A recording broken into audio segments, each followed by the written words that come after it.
My name is Sarah Elizabeth. I am a energy healer, a spiritual life coach, and a workshop presenter. And basically what I do, I go in and help people heal on a energetic level. I help them bust through blocks that's keeping them from their highest good. I help them release things that no longer serve them, and provide a safe place and to help them establish habits to create more abundance, to live more happily and create that inner peace. And I actually love what I do, and I definitely feel like it is my purpose here on earth. And so I wanted to talk about, because we lost another celebrity, another icon to suicide. And so I was going to talk about this a couple weeks back, but I held off on it, and I just believe right now is the time. So we're going to be talking about depression, and we're going to be talking about suicide, and we're going to be talking about anxiety. So just to let you know, I strongly believe that I have a strong perception and voice in this topic area, simply because since I was 17 years old, I was diagnosed with depression, 21 with bipolar, some years later with anxiety, and I have done 2 suicide attempts. One in 2004, I overdosed, and at the end of 2015, in the beginning of 2016, I was contemplating on taking my life again. And so I'm very much familiar with the pills. I'm very familiar with suck it up, it'll be okay. What do you have to be depressed about? You're selfish for taking your life, or take your life, you're worthless, you're meaningless, just go ahead and end your life. So I'm very aware of what that energy feels like. I lived with it for a very long time, but the good news is I am finally free of all of that bondage and all of that slavery in those thoughts and that negative energy. And so I just feel very compelled to share this message, if you are to give you a better picture of the grand scheme of things, and to also talk to you if you are facing depression, anxiety, and it's leading you to that darkness of suicide. So once upon a time, my first mental health journey, I was placed on 6 medications. I was pretty out of control at that point, and then I weaned myself off, and then I started this fitness/personal development journey, and I thought for sure that was cured of all depression, anxiety, and all that stuff. That was a stepping stone, but I was not cured of it, even though I strongly believed that at the time. It was a stepping stone, and it led me to having my 3rd child, and then the depression started all over again, except this time it was much louder, it was darker, it was just this terrible place to be at that point in time.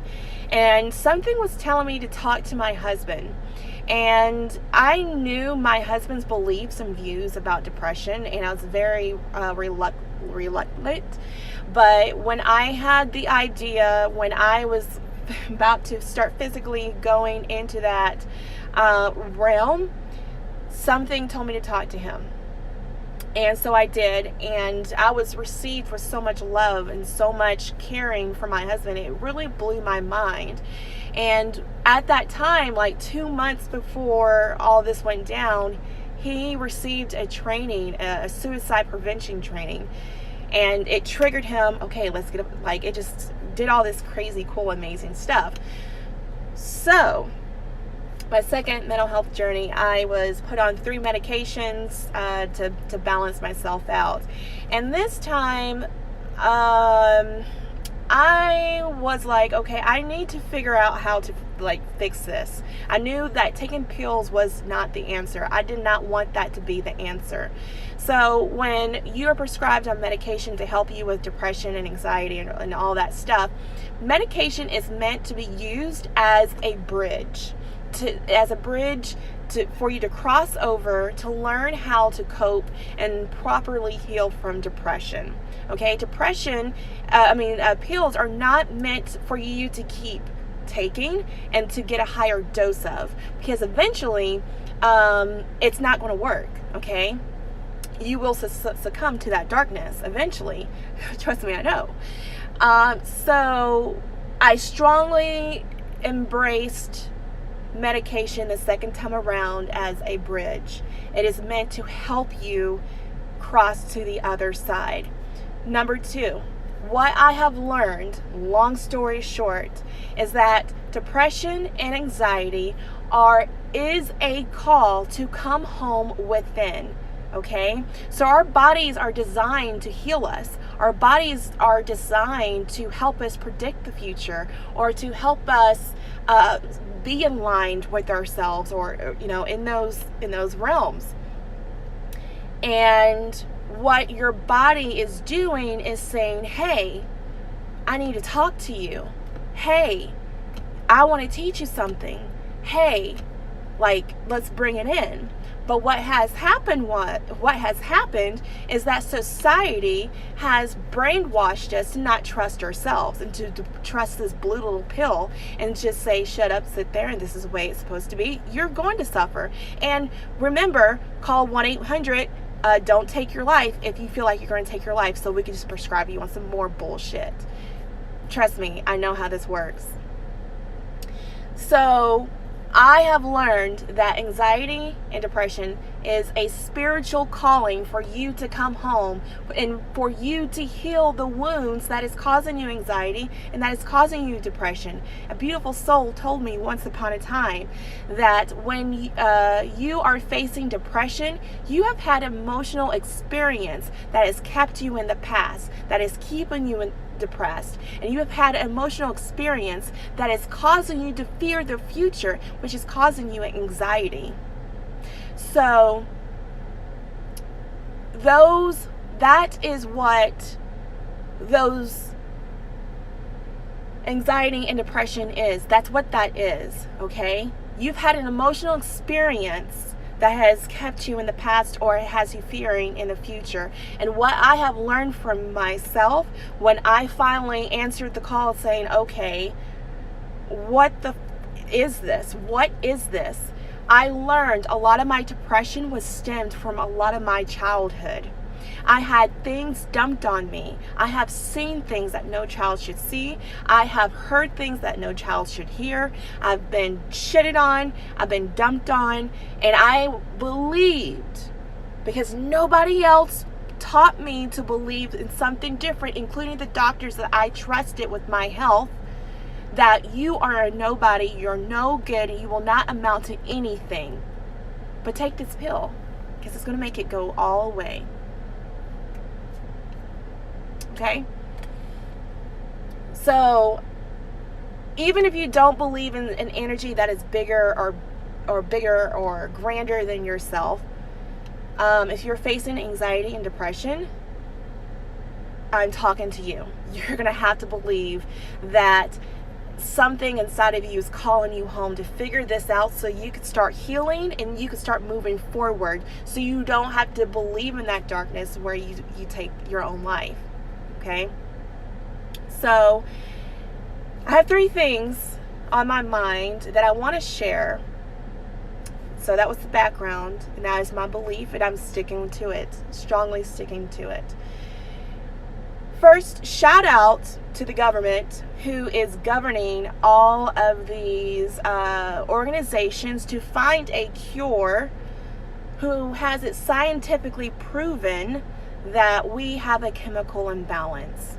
Shout out to the government, the people that are the government that's running those organizations, that's tricking us into believing that we have a chemical imbalance, and they're trying to find a cure. Thank you so much for building a platform where it creates awareness for us to openly talk about, hey, I have a mental health disorder. Hey, I have depression. Hey, I attempted suicide, or I am suicidal. I have anxiety. This is who I am. Thank you so much for creating a outlet, a platform for us to freely talk about it and to create awareness around this plague. Because when I was 17 years old, God knows how long ago, I'm not really good at math, I could not talk to nobody because it was like you had HIV back in the day. I couldn't talk to nobody. My mom shamed me because I had to take medication for something I could not help. So thank you so much for creating more awareness, but now it's time to step it up. And it's time to step it up big time. And this is how you can step it up. To be truthful of that, this stuff, that this dis-ease that we feel in our body, it's actually a cry for help. That somebody has mistreated you, that someone has done you wrong, and we are so sorry that that has happened to you. Here are some resources that we trust that will help you and guide you back to who you are and back to your truth. That's the next step that you can be doing, because what you're doing right now, it's not helping anybody but your organizations and your government. So put together a list that your doctors can have, that they can say, here's an energy healer. She's going to be able to tell you where your depression is stemming from. Here is a spiritual life coach. She's going to teach you how to heal yourself. Here is a EFT practitioner. Here's these people that we trust and know that's going to help you get over this hump. But in the meantime, to make this journey just a little bit less painful, here's something to make, to help you. Can we not work together as a team? I strongly believe we can. But, let's think about it. They don't want to teach you that, you're powerful beyond measure. I see the bigger picture here, and that's a whole nother conversation. Number 2, the second thing that you can do is to start with you. Everybody wants to point a finger except at themselves. Okay? We are all part of the bigger problem here. If you find yourself complaining, if you find yourself griping or gossiping, or shoving the book down someone's throat, or cussing somebody out, or hating the telephone rep, or whatever, if you find yourself doing that, imagine all the people that are around you and watching you, and those are the people that are smiling and cheering you on and say, oh, it's okay, just be positive. Those are the people that are suffering the most. And so you say when something happens, oh, you can talk to me. Well, how can I talk to you if you're cussing out the AT&T lady about, your phone bill? What makes you think I can talk to you about my problems or my perceived problems when you are pushing the lady with your grocery basket at Walmart? So it starts with you. It genuinely starts with you. Check your energy. Check your thoughts, and check what you are manifesting for other people to receive. And the other thing is too, this is number 3, and this is going towards the person that is suffering with depression and with anxiety, is that we can't do it on our own. We can't. Because every time we wind up doing it on our own, we end up in a really crummy place. We are angry, we're disappointed, we're sad, and we're depressed, and we live in anxiety, and we just can't figure out what is going on. And so we believe that if we go buy a car or make all this money, this will make it all better.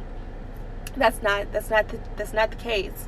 The case is that you have to depend on something that is bigger than yourself, whether it's God, whether it's love, whether it's the divine wisdom, whether it's whatever, an energy that is mostly felt and rarely seen.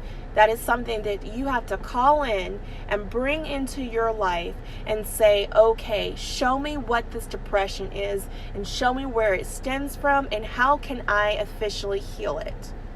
Okay, because that's what it basically is. And don't share this video. This is to all my Christian friends. Don't share this video and say, see, just allow Jesus in your life and you won't be depressed anymore. This is not what this is about. This is about teaching people to open up to love, to allow love to come in and know that that is the answer. But in order to reach that final answer, you have to trust and believe in that energy and allow that energy to show you the miracles of your depression and your anxiety. I'm telling you, all of this I speak is conviction. It is truth because I have lived it. And another beautiful thing is too, all the people that I've worked with that suffer with depression and anxiety, it's all spiritual. It is all spiritual. It is all spiritual. So you can sit there with a scientist and say, oh, it's a chemical imbalance. I have my own research too that shows you that it's spiritual. So step up. Step up. That is why I'm loud and proud with my message and with my voice and with where I came from and how I got there. So it can ignite a fire in you so you can say, okay, love, show me what this depression is. Teach me. Because when you face the music and allow depression to show you what this is, you will be healed. I am 100% healed from my depression, and I say that with so much truth and conviction. And if I do find myself at a low point, it just means I need to take a time out and connect with Sarah and to connect with God and see what he or she is trying to tell me, and then I'm good. So much love and blessings to each and every one of you. Please message me if you have any questions, comments, or concerns. I will leave you with 2 questions if you are facing depression or anxiety right now. 1, the depression that you feel inside of you, where does it live? Does it live in your heart? Does it live in your abdomen, in your head? Where does that depression live? Once you identify where that depression lives, the next question you need to ask yourself, and this is the big one because this is one that you're going to have to sit in silence and really be honest with yourself about. Where does this depression stem from? What emotional experience that I've had in the past, big or small, that has caused this depression? The third question, bonus, hashtag, is this mine? And what can I learn from this? Much love, massive blessings. I'll talk to you guys soon. Love you, Sharon, and I miss your face, soul sister.